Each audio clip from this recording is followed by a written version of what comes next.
Good morning, guys! Ayan, nandito na tayo sa ating trabaho. Sarado pa. So, dyan tayo nagtatrabaho. Ayan. Katabi natin si Jollibee. Maaga pa kasi kaya wala pang bukas. Di pa bukas. Ayan. Dito tayo sa QLab Mall. Antayin natin yung amo namin na magbubukas. Siya yung lagi nagdadala ng susi sa tindahan. Siya na rin yung magbubukas ng ating PT o yung kagaya ng alahas. Kasi siya yung nakakaalam ng password. Ngayon, may dala tayo na jacket kasi ang lamig. Sa magtatanong pala dyan kung saan ako nagtatrabaho, dito sa Alahasan.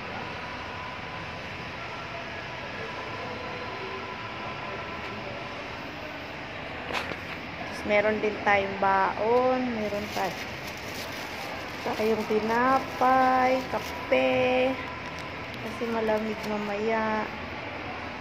Itong ating bag na yan, pang araw-araw, mumurahin na bag. So, yan lang po muna sa ngayon.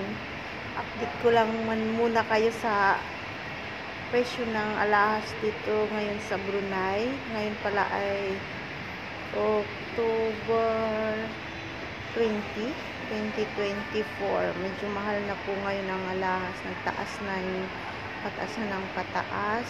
$140 na po yung 916 o yung 22K. Tapos yung palitan ng Brunei to peso, $1 Brunei dollar equivalent to 43 peso na po. Mataas na po siya.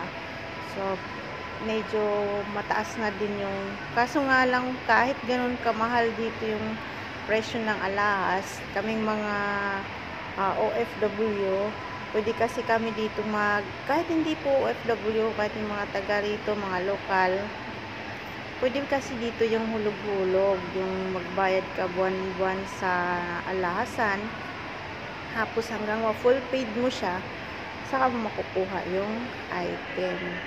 So, karamihan, ganyan po ang ginagawa ng mga kababayan natin para po. Kasi medyo mabigat sa bulsa pag diretsyo nyo po siyang bibilhin. So, yun na lang po muna sa ngayon. See you next time. Bye!